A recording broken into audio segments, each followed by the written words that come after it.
I'm Dan Droder, and you are watching Boomer Collections.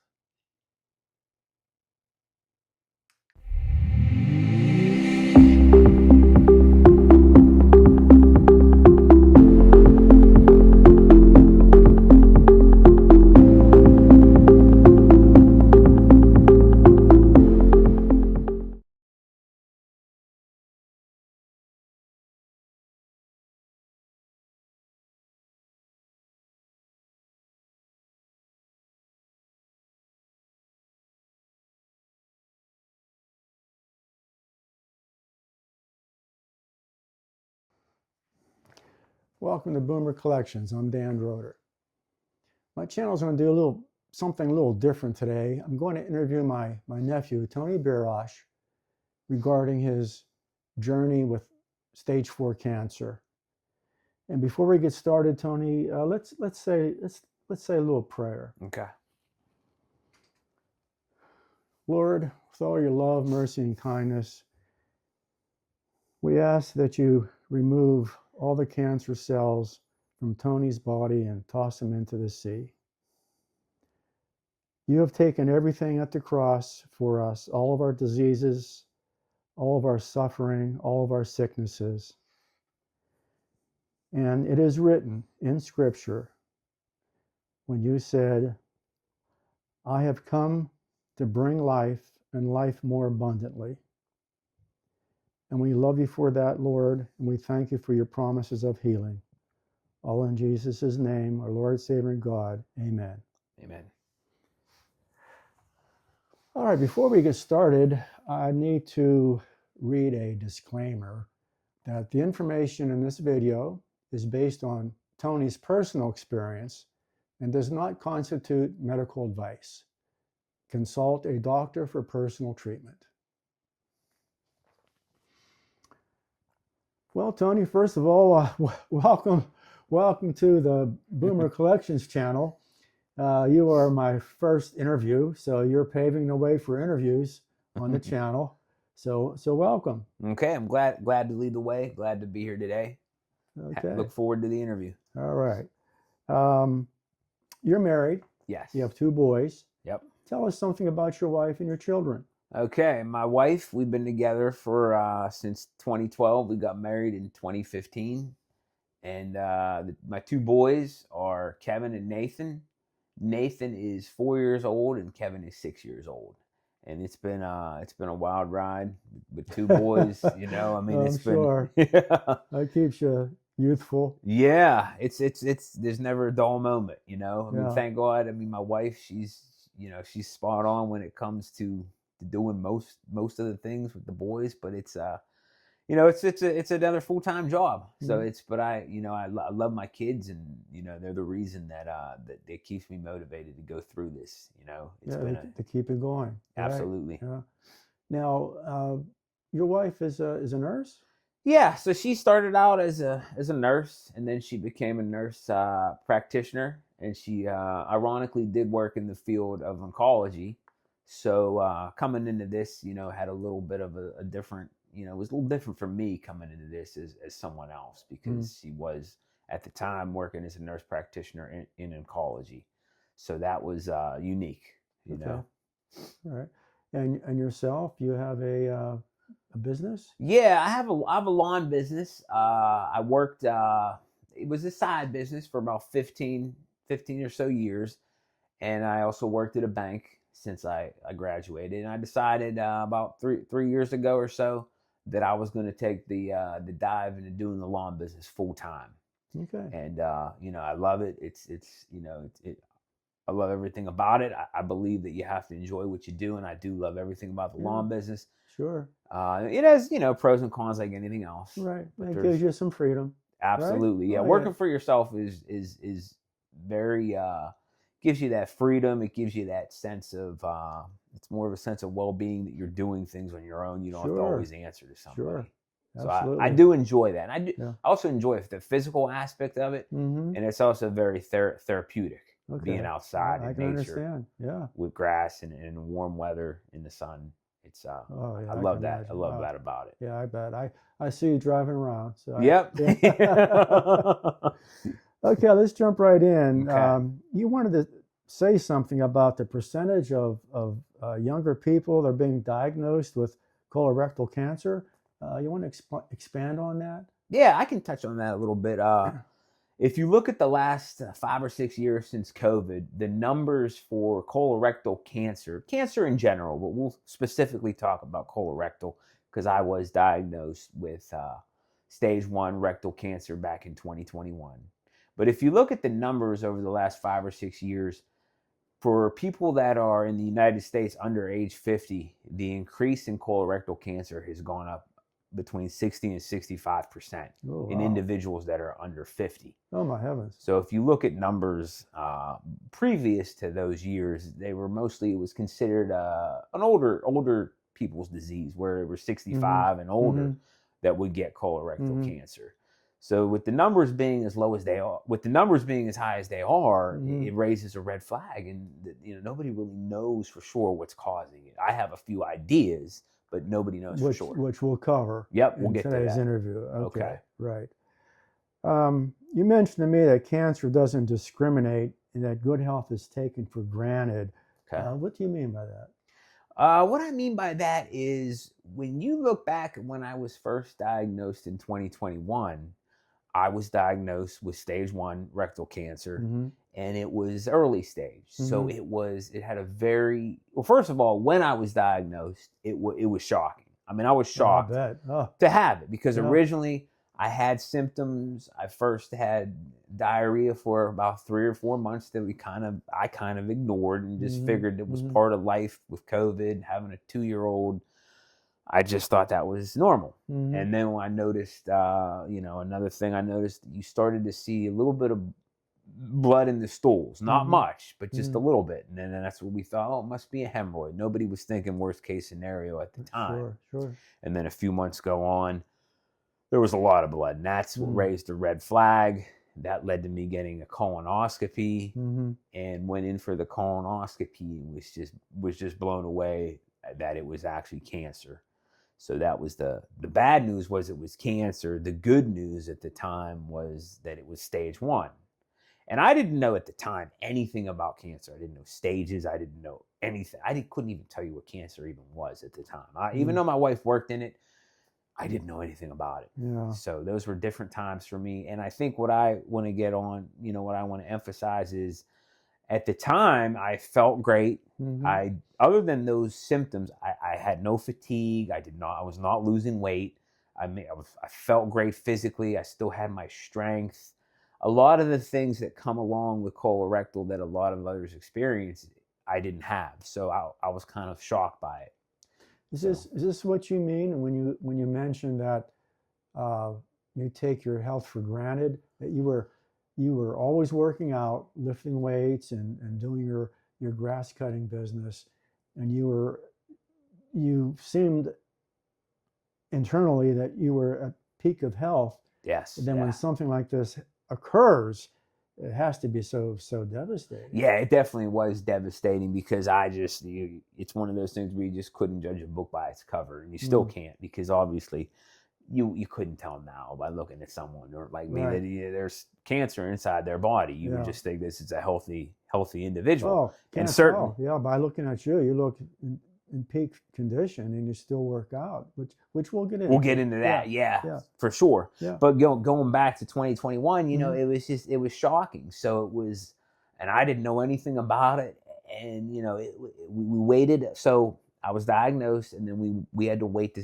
find out the staging, and we found out, it was stage 1. So we celebrated, we were happy. I didn't even know. My wife told me what that meant, and then I found out the prognosis was very favorable. It had a 95% chance after surgery that I'd be in the clear, and it would never return. Oh boy! So when you hear those numbers, you don't really think much beyond walking away from this and putting it behind you, Yeah. And it wasn't, going through stage 1, we'll probably touch upon, I did have to go through the surgery, and I did, it was minimally invasive. It was laparoscopic, so it was rough, but it wasn't too rough. And I was out of the hospital in 3 days. I had the surgery July 1st of 2021.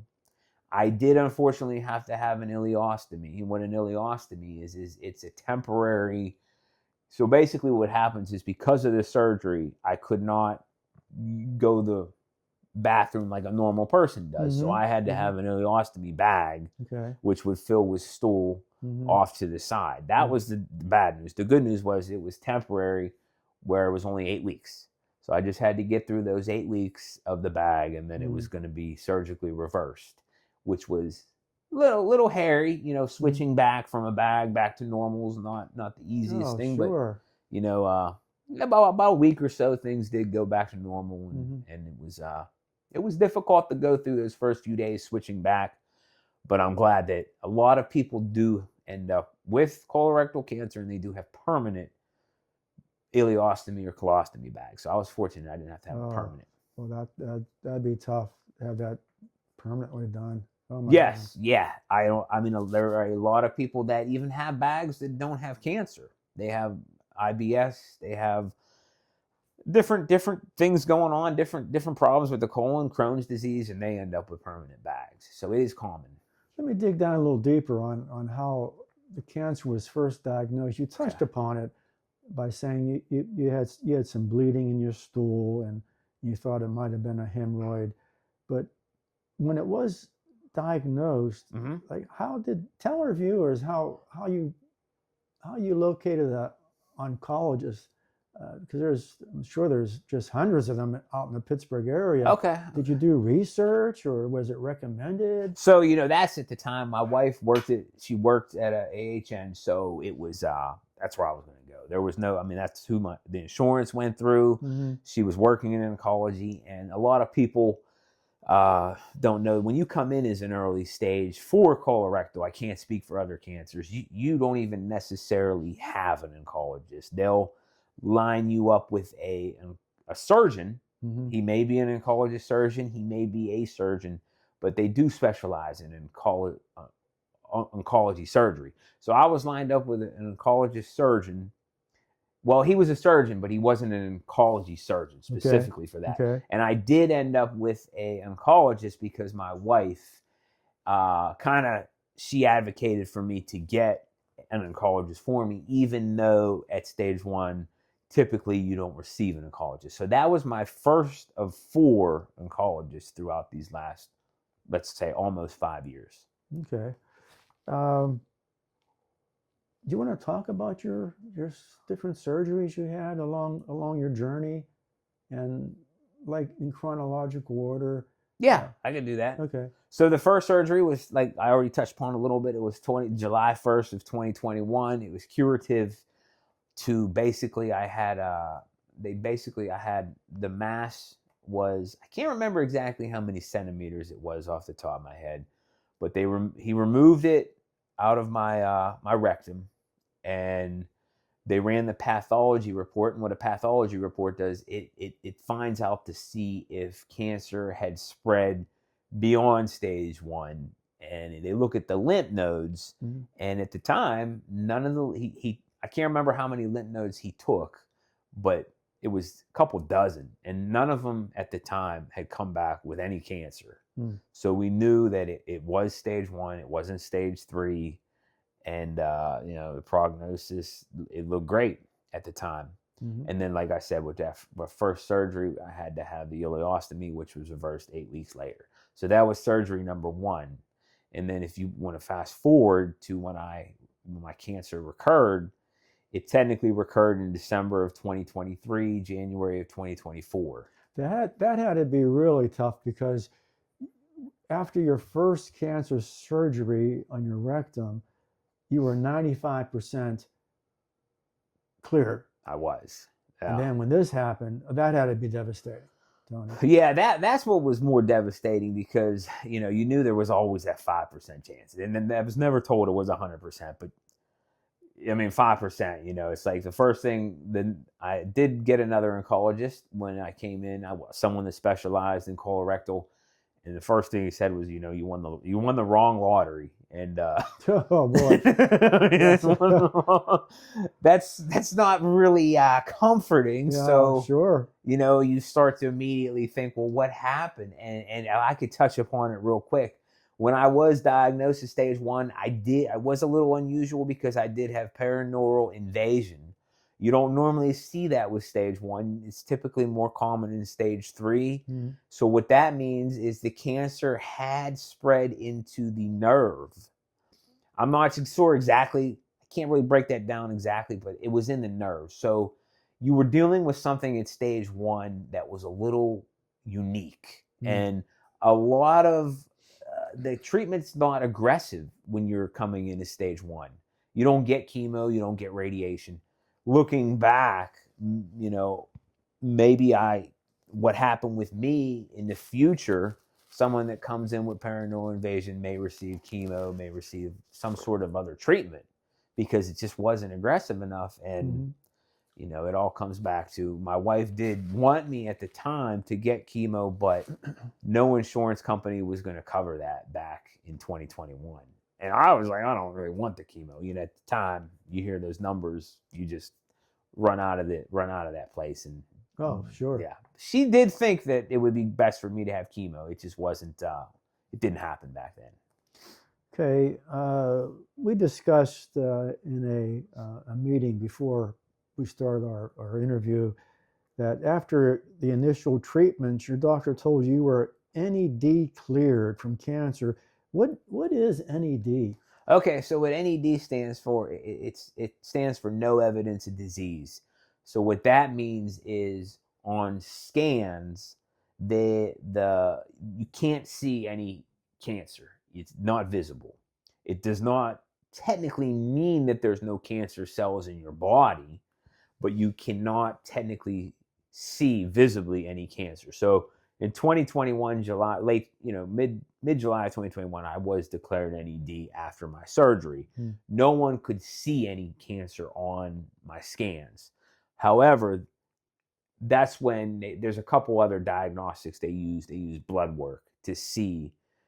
Sometimes the blood work will show some numbers before you can visibly see cancer, because for cancer to be seen on an actual image, the belief I understand is you have to have about 1 billion cancer cells for it to actually appear on an image. Oh, wow. So it's pretty crazy. There's 37 trillion cells in our body. So that tells you, even 1 billion you have to have 1 billion for it to even show up on a scan. How did you know that the cancer came back? You know what? I didn't know. Obviously, I had no symptoms because it was not a local recurrence. So if I would have had a local recurrence, it would have came back in my colon, rectum, and you might have had a symptom. It did not come back local. And I thought that was a good thing, because I was always concerned if it was going to come back in the rectum. So I was always monitoring, looking for things, out of the ordinary, and I didn't see anything. So I was what caught it was you could see that I was under observation for blood work, like anybody after cancer, no matter what the stage is.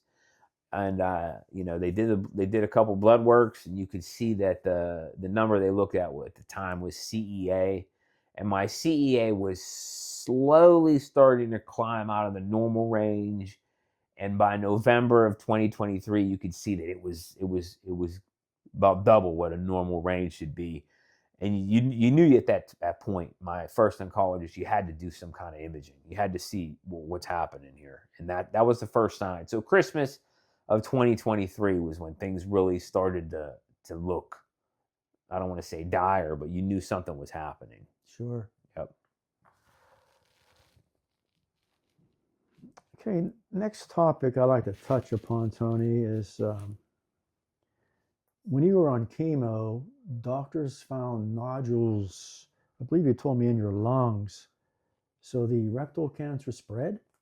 Yeah, so what happened was when they did that imaging, January of 2024, you could initially see that there were nodules in my lungs. And with colon and rectal cancer, the first 2 places they spread are, for colon, it goes to the liver; for rectal, it goes to the lungs. Typically, it travels through the portal vein, and once it goes out of the main organ, which would be the rectum, and it leaves the lymph nodes and it moves on beyond that, it's distant, and that's considered stage 4. So at the time, we were still under the belief that when they did the imaging, you could see there was a tumor about the size of a golf ball in my stomach area, Okay. the perineal cavity. And that is, at the time, what they were going to operate on. We knew we had to get that out of there. Mm-hmm. And the question was, at that point, was these nodules are small that are in my lungs. They could be benign. A lot of people have benign nodules. Mm-hmm. There was an unusual amount, about a dozen or so, but they were all a couple millimeter, 1, 2, 3, 4. They were small. Okay. So we were under the belief, hoping that they were benign. Mm-hmm. Could not do a biopsy on them. Didn't see anything in my liver. And so basically, when my oncologist surgeon went in, he noticed that it looked like so basically, let me touch upon that surgery. Sure. So this would be my second surgery. Okay. Which would be, the date was early. It was mid-June. I think it was June 13th of 2024. This was not laparoscopic. It was going to be a pretty big time surgery. So it was told it would be about 4 hours. It ended up being 8 hours. Oh my. Yeah, he was in there for a while. It was a little bit more invasive than he even thought. Okay. So he went in there under the belief it wasn't going to be what it was. Mm-hmm. And he knew that when he got in there, it was a curative surgery. So I was upstaged at maybe late stage 3. It looked like I still had a pretty good chance of being cured as long as he went in there and removed it, which he did. The surgery was successful. I did have some complications post-surgery. Since it was more invasive than he originally thought, he had to cut a few areas that he didn't plan on going to remove it completely. Mm-hmm. That caused, a couple of days after my surgery, I had blood clots in my legs. Oh boy. Which eventually would spread to my lungs, which is called a pulmonary embolism. So I did have those blood clots, and those blood clots in the lung actually put me in the ICU. So after my surgery, I was in the ICU for about 2 or 3 days. Okay. And that was a real eye opener, because we didn't see that coming. Mm-hmm. And it was, I had to get blood transfusions. I had a blood transfusion back in 2021, by the way, as well, but I had another one in 2024. So that was an experience, being in the ICU. I never for a single moment thought I wasn't going to make it out of that, but it was an experience to go to to know, wow, this is something, you know. Well, you're a man of faith, and I know with our discussions with you, me, and Aunt Jan, that we know that Christ is going to see you through this. Absolutely. Amen to that. Now, you mentioned that you went to Cleveland Clinic. What did they tell you when you went there, and why did you go to Cleveland Clinic? Okay, so after the second surgery in 2024, this oncologist surgeon, he brought me in. He said, it was a little bit more than I thought. Mm-hmm. So we're gonna put you on. We're gonna run radiation. And originally, I wasn't gonna get radiation. So what radiation was, it was gonna be another therapy after that surgery. We were gonna run that, and it was preventative to make sure that the cancer did not come back to Mm-hmm. where he had removed it. Mm-hmm. So I went through, I believe it was 25 radiation treatments that were given to me November into December 2024. Is that different than chemo? Yeah, so chemo, there is a systemic treatment that it attacks fast growing cells in the body. Mm-hmm. With radiation, it's more specific, where it just targets a specific, very specific area. Pinpointed. It pinpoints it, Okay. yeah, Gotcha. with radiation. Gotcha. So I didn't experience any side effects at the time from the radiation, but as time did go on, the radiation has changed my bowel movements, a little bit more bowel movements from the radiation. But obviously, the good thing with the radiation is the cancer has not come back in the area that is high risk, and that's the perineal cavity. And when cancer does come back in that area, it's considered painful. So okay, so your cancer now is more centralized in your lungs. Yeah. So getting back to the lungs, first I was considered cured. Mm-hmm. After that surgery. We're going to run the radiation. The very next scan would have been August 2024.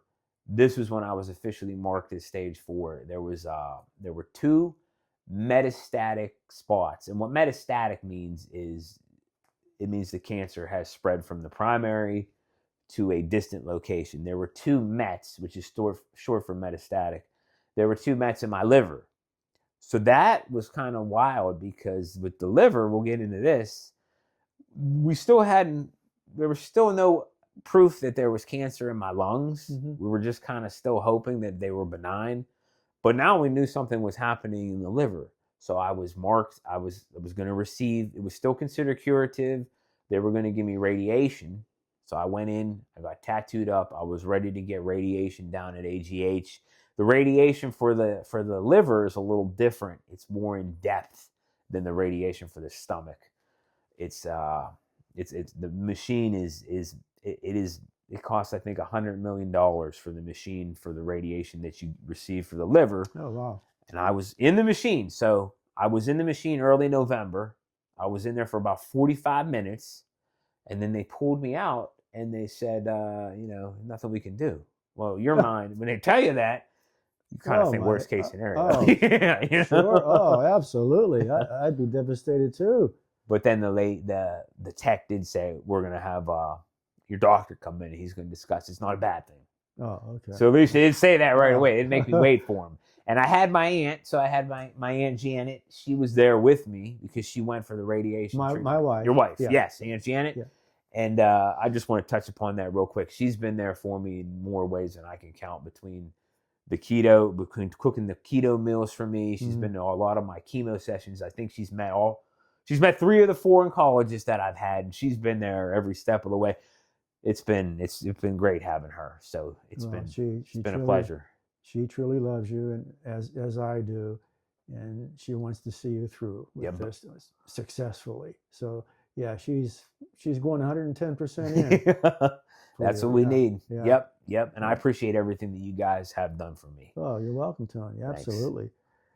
So getting back to that, so I think I kind of left off is at the time liver looked like cancer, and then it was I went in there, they pulled me out, liver was gone. The metastatic spots were gone, disappeared. That's how Christ works. Yeah, and I was like, wow. So whatever's going on, let's move on. Let's find out what's going on with these lungs. I figured if they can disappear 2 spots in the liver, what's happening in these lungs? And eventually, so couldn't biopsy them until January of 2025. You knew things didn't look good with the lungs because the chemo was shrinking nodules in the lungs, which kind of sounds like a good thing, but it wasn't a good thing because that you knew they weren't benign because benign tumors will not shrink from chemo. Oh. So the fact that they were shrinking, you knew something wasn't good. That's interesting. I didn't know that at the time. So they finally, you had to have a lesion. What a lesion is another word for lesion, nodule, tumor. They're all synonymous. They all mean the same thing. Okay. So when they went in and biopsied it January of 2025, it was 1 centimeter. They did the biopsy. And, at the time, I don't think anybody, including myself, still really bought into the fact that it was cancer. Even though you knew they shrunk from chemo, I still didn't buy into it. And when that report came back that it was cancer, we were down in Mexico, and it was tough. On vacation. On vacation. Yeah. You knew right then and there that, just because the liver disappeared, it was like I caught a break, caught relief. You're no longer stage 4. Yeah. And now all of a sudden, here we are a couple months later, and you are stage 4. It's in the lung. So that was tough. And it was tough too because it was a constant like going back and forth between like how much is actually in these lungs. We knew there wasn't a lot in the liver at the time, so it was still considered let's zap these with radiation. The problem with the lungs is you're looking at dozens of nodules between both lungs in different areas. So it's not considered curative because it's so widespread. And that kind of leaves out, you can't get surgery, you can't get radiation. You're basically left with just systemic treatment of chemo. Now, I know, well, you tell the viewers, how long were you, I know you mentioned that You had radiation, which is more of a pinpoint treatment, and you were on chemo. Mm-hmm. How long were you on chemo until you decided that, okay, I really had enough, and you wanted to research some other areas of treatment? Let's get into that a little bit about your chemo, when you wanted to stop, and when you wanted to start researching for something else. Okay, so in 2024, I was scheduled to have 12. I was supposed to have 8 chemo treatments before my surgery Mm-hmm. and 4 treatments after the surgery. So initially it was supposed to be 12 treatments, and then I was going to be clear and move on. It was curative. The fact that it was stage 4, that had pushed it from the 12. And I'm going to say at first, when I first started chemo, it was very easy. I didn't have any side effects. It's just when you know there's an end and you can see light at the end of the tunnel with chemo, it is a much different mindset than when you're on board for chemo and there's no light at the end of the tunnel, and it's just basically an indefinite amount of treatments. So I knew at the time we had to run more chemo back last year. So I had run technically 6 more treatments, which put me up to, I believe it was 18 total treatments of chemo. Ran the chemo from January of last year until April. I did 6 treatments. It got me down. You could see it shrunk everything, and it lowered all my blood counts. There were another test that they do called Natera. I had reached a 0, and what Natera is, it's a circulating tumor DNA. It picks up shedding tumor cells that come. It's very precise. It's only been out a few years. Unfortunately, it can't pick up every single cancer cell, so you can be at a 0 and still have active cancer. Because I was at a 0 after the chemo in April of 2025. So we knew that we were on track. It's just at the time, I just did not want to continue doing chemo, even though it was supposed to be maintenance dose. The chemo that I received, you went in for an infusion, and then you did have to wear a pump. The chemo I received was 5FU with the pump. You have to wear the pump for 48 hours. I have a port. You can almost see it through my shirt right here. This was installed January of 2024. Oh yeah. Almost had that thing removed at a point, but it's still with me, and we're still using it right now. That's basically used so that the chemo can go into you without having to use veins. Got it. You couldn't inject it through veins. The port's just a little bit easier to do. So I have a total of 18 that I've done, and then that's when I decided, I have to find out. We got to try something different here other than just doing chemo. I was just starting at the time, early last year, of looking at things holistically.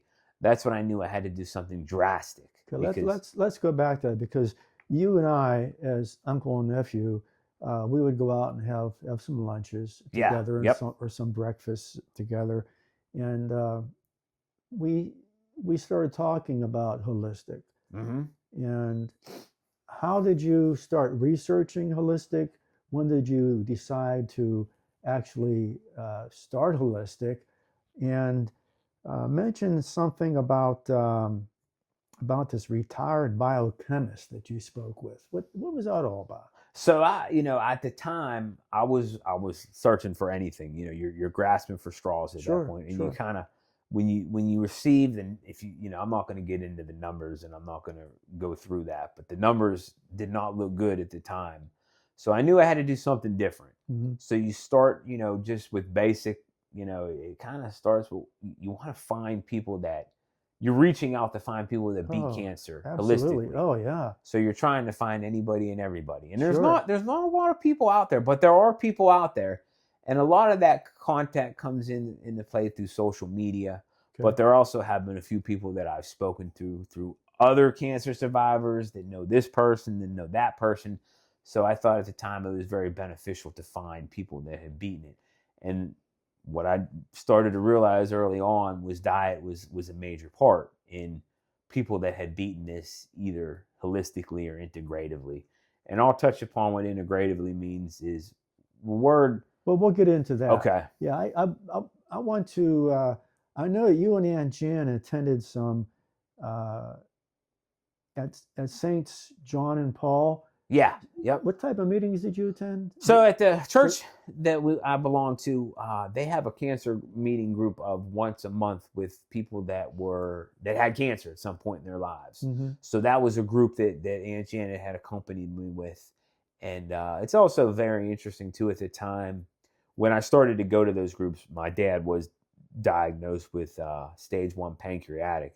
And then a few months later, my mom was diagnosed with stage 1 breast cancer. Oh, so boy. that was another family affair. Yeah, you had a total of 3 people that were either re-diagnosed or had a new cancer all within 8 months within a 4-family unit. So it was pretty wild, crazy to see that kind of numbers. And we need to tell the viewers that Tony's father did pass away from I believe June of last year, mm-hmm. from pancreatic cancer. He had a brave fight, but he was consumed by it. He did pass away. But your mom is still living. Yes. With breast cancer. Yes, she's very. It was. We'll get back to my dad. It was very tragic. It was a very unfortunate situation. We won't touch upon his story because we'll be here forever, but it was sad because he did come in as stage 1, but the sad part was it was pancreatic. So even though they caught it early, it still went to stage 4, and then it was quick after that. I mean, pancreatic it's probably the roughest with brain cancer. Okay. My mom, she's been very fortunate in terms of how her prognosis looks. Mm-hmm. She has, I can't remember the exact type of breast cancer, but hers is has a very high curative rate. I think it's like 99%. Oh, that's great. She just had no chemo, no radiation. She may at some point need surgery, but for right now, she just takes hormone blockers. Oh, okay. To block her, believe it's called DCAA. I can't remember exactly, but she has there's so many, the thing about cancer is there's so many different types of cancer. Like breast cancer has like 20 different types. It's wild, which is why it's so hard to come up with a cure, because they're all so customized between each person. Now, getting back to this group that you met, was it a cancer survival group or? Yeah, there was a lot of people that had survived and were cured, and there were a couple people, 2 women in particular, that were stage 4, that were still they were long-term survivors. They both had gone over 5 years. And everybody they all have stories, and they've been living. I think one's almost 10 years with stage 4. So I met those people through the church. Is this when you started researching? It was it was all about the same time where I had found originally my wife was doing some research on repurposed meds, and we can touch upon that because a lot of people want to know about these repurposed meds. So we can get to that, and I can share my results. Okay. Different for everybody. But I had found a biochemist that was going to work with me, and he originally set up my protocol to get me going entirely holistically. Mm-hmm. It was a 30-page protocol, covered everything. Oh, my. Yeah, it's pretty in-depth. And he was a retired biochemist, and he kind of, long story short for him, was he had a daughter that died from cancer when she was, I believe, in her teens. So he was he wanted to just find a way to do things out of the ordinary to help people, and he's helped a lot of people. But it's not a one size fits all. It's different for everybody. This biochemist, he wasn't local. He was in England, in Europe. Yeah. Yep.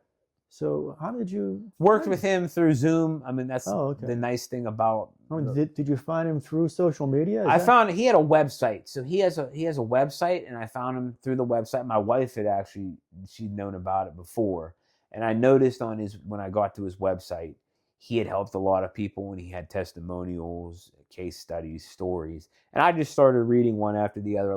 I look at a lot of colorectal because it's what I am, and I noticed there were decent amount of colorectal that has pretty good success.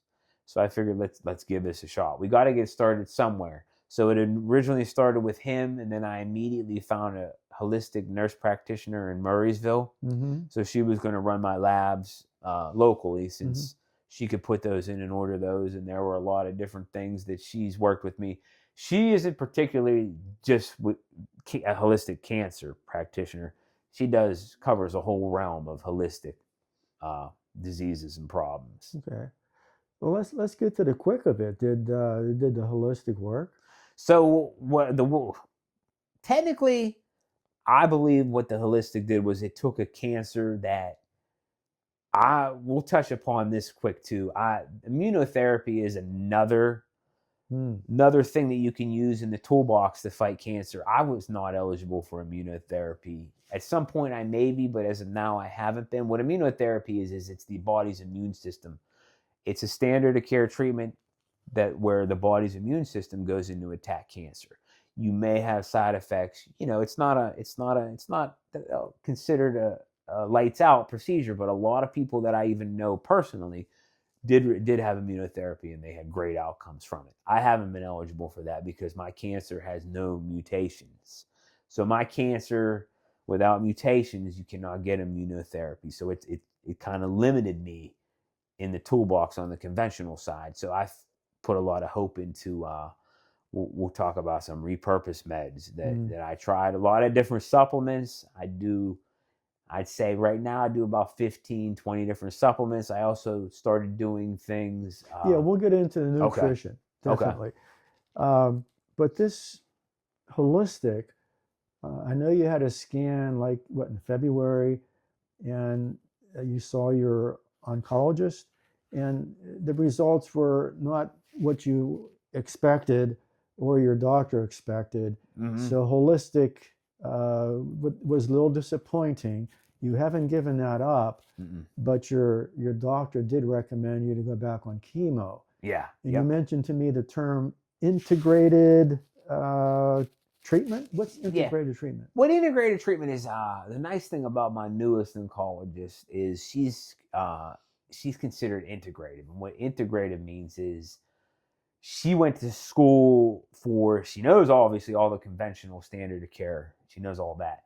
But she also, she's more open-minded to some of these holistic therapies. And you don't see that at all on the conventional side. It's very black and white, where does sugar cause cancer? No. Does sugar cause cancer to progress? No.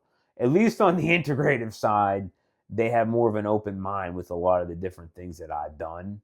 And she can't specifically prescribe me drugs that are considered repurposed, but she can back me and say, yeah, I think you should try that. Give that a shot. Try and do it. It's just you need somebody that has more of an open mind when you get to this point. Absolutely. Because I believe that when you just look at things black and white and you're at stage 4, you have to definitely, I believe, first of all, getting this cancer, the big question is, what is cancer? If you look at the conventional side, they consider it a somatic mutation. It's a genetic disease. It's genetic. If you look at cancer, there's 2 schools of thought. It's either genetic or it's metabolic.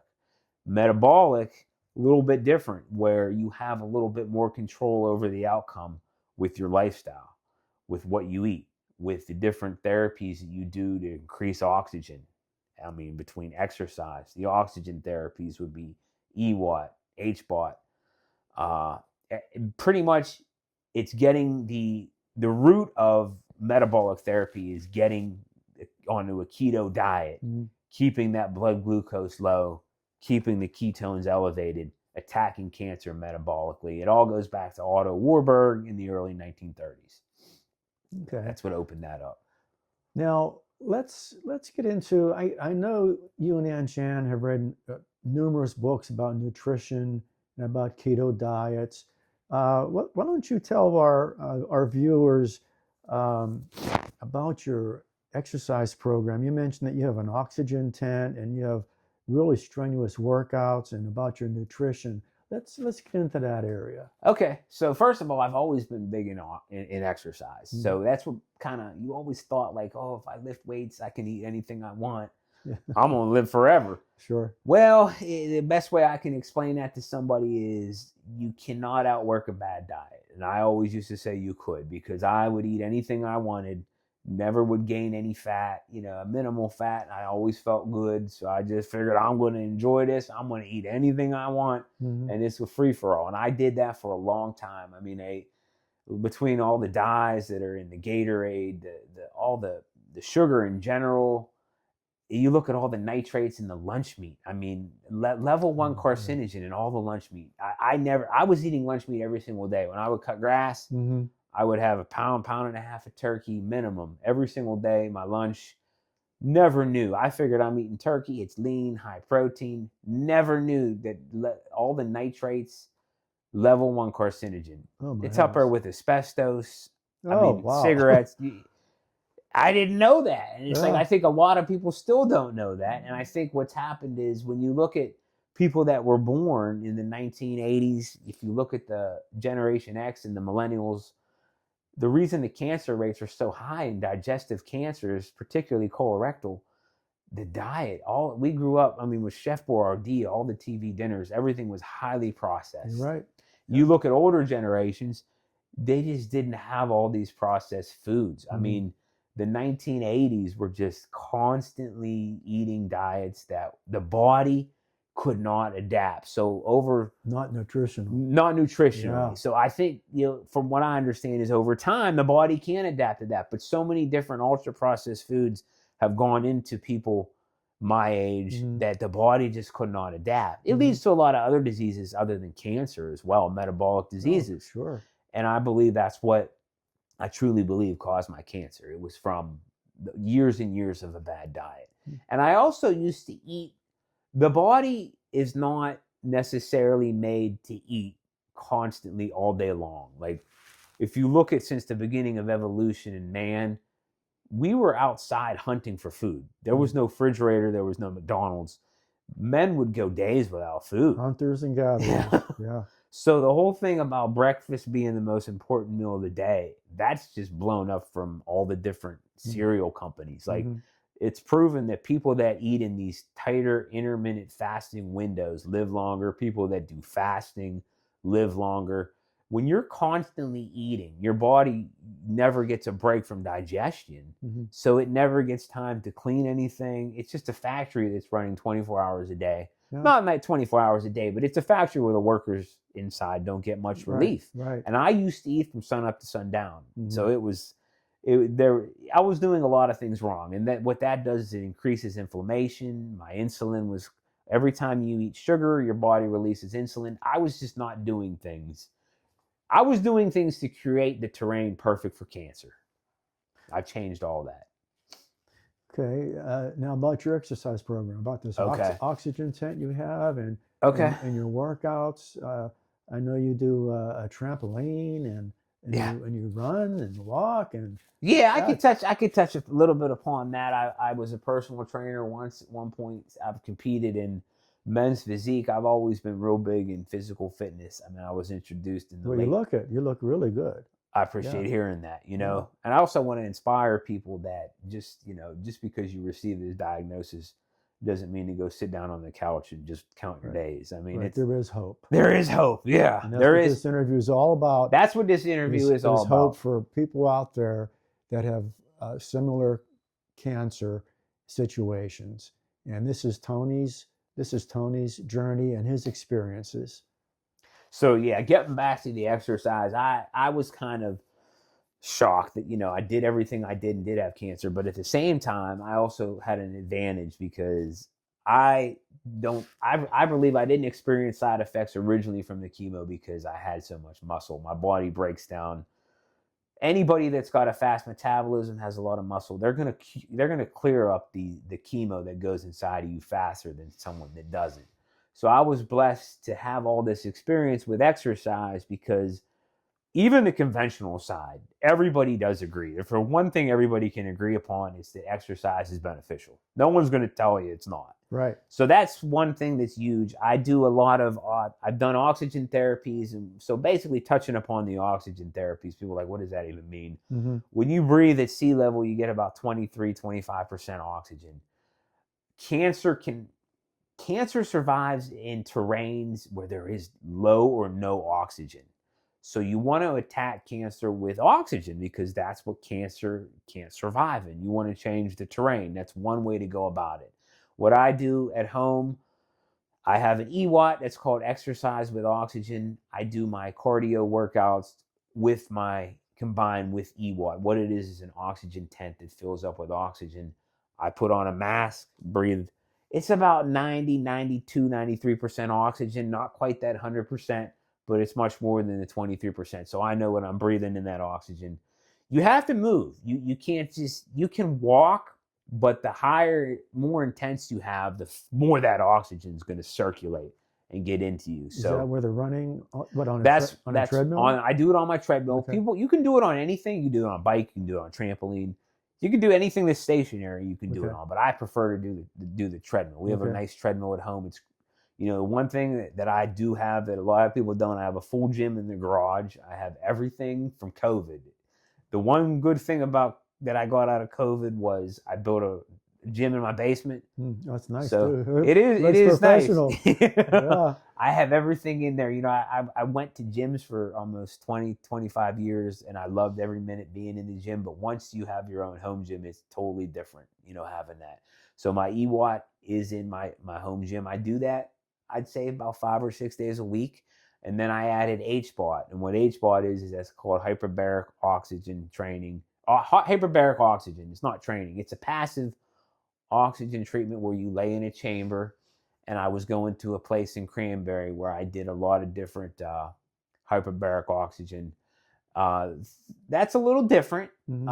It's you have to actually pressurize like you're getting into a plane. Oh wow. So you can't go into that and come out 10 minutes later. They have to pressurize you and then depressurize you. And those levels of pressurization, the higher the ATA, the more it'll attack cancer. So let me get into that real quick before I lose people here. Is when you do HBOT, there's the ones that you go into where they're more of a bag. That's the ones I use. But then they have clinically setting ones that are actual hard chamber. You can receive 100% oxygen in those. The ATAs are between 2.3 and 2.5. I never did a hard chamber. Okay. I'd like to, but they're very expensive. The reason they have them is insurance will cover it for burn victims. There's a lot of different things they use it for. But with cancer, any kind of oxygen treatment you do, whether it be HBOT with the hard chamber or the soft chamber, it is going to be beneficial. To what extent? It's different for everybody. So that's the oxygen treatment. And with exercise, getting back to that, I do a lot of different training I do resistance training 5-6 days a week, and I break it into I do high intensity interval training, I do strength training, and I do a form of hypertrophy. What hypertrophy means is muscle building. So I mix it up. I do a little bit of everything in my home gym, and you know, it's been great because mentally, the mental aspect of it is it's the one place where I can go and just take out all that right inside my own gym, and the mental part of it. I mean, it's unbelievable how much motivation I have too when I get into the gym and just get going, you know. What's the deal with the trampoline? With the trampoline, I have that upstairs. That's so basically there's a lot it's not a big like family. We used to have that outside, but that was a few years ago. It didn't last too long. We have a small trampoline. The kids do use it as well, but I use it. I try to do 1,000 jumps a day on it. It's pretty easy. Anybody can kind of get started on a not anybody, but you can get anybody can work with a trampoline. I jump on it because what it does is it helps drain the lymphatic system. Oh. So it's I think it's the only way you can drain the lymphatic system. Okay. So it's just another holistic tool. You know, a lot of people that do holistic, they're all about it. So I just threw that in as well. Okay. So well, let's look at some of the books that that you have read that has helped you with your nutrition. Okay. So this first book will start. This is nutrition. This is the Keto for Cancer. Thomas Seyfried. We can touch upon him later. He's very, very big in terms of the metabolic theory of cancer. Thomas Seyfried. This book right here kind of breaks down keto. What keto is for people that don't know anything about it, it's low carb, high fat, I'd say low to moderate protein. Okay. So it's tough. There's no doubt about it. Like, we all eat carbs. Carbs are in everything. Mm-hmm. And people wonder, well, what is this keto diet? What is it doing? What does it do? What's so beneficial about it is, with cancer in particular, because that's what we're here to talk about, is with cancer, those cells, they burn glucose at a much higher rate than a normal cell. Okay. So a cancer cell wants glucose. Glucose is carbs. So whenever you eat carbs, whether it be cake, whether it be cookies, pasta, glucose it can is be sugar, anything. right? It's sugar. Sugar, Okay. yeah. Okay. And a lot of people think, well, I'll just stay away from cookies and sweets. Well, that's good, no doubt about it. But you get all these carbs and all pasta, all these, anything rice, any grain, they're healthy, but you're also getting the carbs. So for a normal person, they really shouldn't be doing keto 24/7. I think they're fine eating good carbs. But for someone that's fighting cancer, I believe that the keto diet is very beneficial, because you're going after one of the fuel sources for cancer. Cancer needs glucose as a primary fuel. As a secondary fuel, it needs glutamine. So once you cut down the glucose, then cancer moves on to glutamine. And once you can cut down glutamine, cancer moves on to fatty acids, but it struggles with fatty acids. So the question is, okay, so if I'm going to try to starve cancer, how do I do it? The keto diet. You lower the blood glucose. Well, people might ask, well, how do you lower your blood glucose? How do you know what it is? Sure. You can do one of two things. You can do the finger prick, this is all what diabetics as well are looking at their blood fasting glucose. Or you can get a CGM monitor. What a CGM is, it's a continuous glucose monitor that you would wear up here on your shoulder, and it monitors your blood glucose 24/7. And you don't need a prescription for those anymore, because this Oura Ring has a deal with, I cannot remember the name of the company they go through, but you can get a CGM and it will run through your Oura Ring. Oh, so you can see what that for the viewers, Tony. Oura would be OURA. And what this Oura Ring is this tracks pretty much everything. It tracks your heart rate. It tracks your stress levels. It monitors your sleep. It monitors your heart rate variable, which is your HRV. We can touch upon that a little bit later. But it pretty much tracks everything and anything. And I love this because it I use it for everything from heart rate. I like to know how my sleep is. Tracks all your different patterns of sleep. Yeah. And then at the time, the CGM is a little expensive. To have it all the time, it's $100 for 2 patches. They last about a month. I don't currently have one on right now, but it's good to always know your blood fasting glucose, and then to check that throughout the day. So that's one way to lower the blood glucose with the keto diet. The other way is through exercise. Any type of exercise is beneficial after you eat more so than before you eat. Nothing wrong with exercise before you eat, but when you exercise after you eat, it immediately lowers that blood glucose. So it's always good to do exercise after you eat. And it's also one of those things too, where once you lower that blood glucose, how do you know that you're in ketosis? And what ketosis is that's the keto diet working. So there's 2 levels of ketosis. There's nutritional ketosis, which is a little easier to achieve, and then there's a therapeutic ketosis.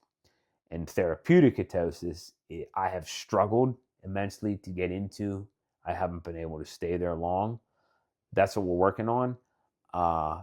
That's where the research from Dr. Thomas Seyfried, and I'm going to touch upon his book right now. Yes, you brought several books in to show the viewers. Now these are, I know you have a whole library of books that you researched on. So these are like your top 4 or 5. So what's this next? These are my top 4 or 5 books. This would be the next one. This is Thomas Seyfried. So he has a dumbed down version of this book. When I first got this book, I didn't understand anything in it. I had no idea what he was talking about. There's a dumbed down version I have at home. What's the title of that? This is Cancer as a Metabolic Disease. Okay. And this breaks it all down right here. Okay. It's kind of hard for someone to understand this that doesn't have a knowledge of it at all. So there is a dumbed down version of it. I have that as well. I don't have that with me. And I read that several times, but now I can actually read this and understand this as well. Okay. And there's just a note to the viewers that I will have a list of all of Tony's books that he, for education purposes only, if you're interested, down in the description, so you can research on your own. So getting back to this book, like I was touching upon, ketosis is the diet in general. It's very hard, and one of the ways to get into deep ketosis is by fasting. I'm a big believer in the fasting. The problem is that I struggle with is doing these long-term fasts, and we can touch upon fasting with another book that I have over here. Okay. This is called Fasting Cancer by Valter Longo. This book right here, there's several studies that show fasting in general, fasting with chemo, and fasting with IV vitamin C. So this is fasting and how it affects outcomes with cancer. You're probably like, well, what's IV vitamin C? IV vitamin C is another treatment that I was getting. It's holistic, where you take a high dose of vitamin C. We all know vitamin C comes in oranges. We all kind of know that. But when you receive vitamin C at a high dose, it becomes a pro-oxidant. Vitamin C at a lower dose is an antioxidant. So the difference when you take a pro-oxidant, it attacks the free radicals in the cancer cells. I was under the belief maybe this can totally wipe it out, cure me of cancer. I had success with the IV vitamin C, but I was not fasting any more than 24 hours around it. To get the most benefit out of fasting around IV vitamin C, you want to shoot for about 72 hours of fasting. Okay. It's the same thing with chemo. I did 18 chemo cycles. The last chemo cycle, I did start chemo up 2 weeks ago. So I'm scheduled for 6 chemo cycles that we're running right now. And I am fasting for the first time. I did 48 hours on the last chemo cycle. It was difficult. And I did still experience some nausea, some fatigue, nothing great. But what we're trying to do here is when you fast, it not only lowers your blood glucose, it increases your ketones, it also protects the healthy cells from the chemo, because what happens is chemo is basically like dropping the atomic bomb systemically inside your body. It's going to kill all fast-growing cells. Cancer is fast-growing, so when you do chemo, you want to try your very best to minimize the toxicity to the rest of the body. With Valter Longo, he's done a couple different studies that show that when you fast, not only does it increase the efficacy of chemo, it reduces the toxicity to healthy cells. And that's what you want, because the body can only take so much. And I will continue to fast. Not sure how long I'm going to do on my next cycle, but I will fast. And fasting in general, he talks about, is also beneficial for prevention of cancer and longevity. So this was another great book that I read a few times. Okay. Yep. And you did you have a fourth book there at all? Yes, the fourth book. This is the Radical Remission book. Okay. This is a very different book than these other books that we touch upon. This is a strictly holistic book that talks about all the survivors that have beaten cancer and what have they done. These are actual people. It's written by Dr. Kelly Turner. She decided, you know what, I'm going to go around the world and I'm going to try to document and find as many people that I can that beat cancer holistically. All has it in this one book. And if you look at 9 of these factors, 7 of the 9 were non-physical. So these are spiritual, mental. These are things that I'm very big physically. Like, I want to go out. I want to do X, Y, Z. I want to do everything I possibly can. No, I know you do. You know? Yeah. But this book right here is a little different, because it breaks down what these people did in terms of spirituality, in terms of their mental well-being and preparation, just overall how they handled adversity. I mean, a lot of this, is not me. And this is the area that at times that I have definitely struggled with, because I always want control, and you don't always have that with cancer. So I recommend this book. I read this a couple of times as well. And yes, there's still people that do a lot of things physically in this book, but of these 9 factors, 7 of them had nothing to do with anything physical. So I recommend that book as well. Okay. Now, you've been through a lot of adversity, Tony. You've been through a lot.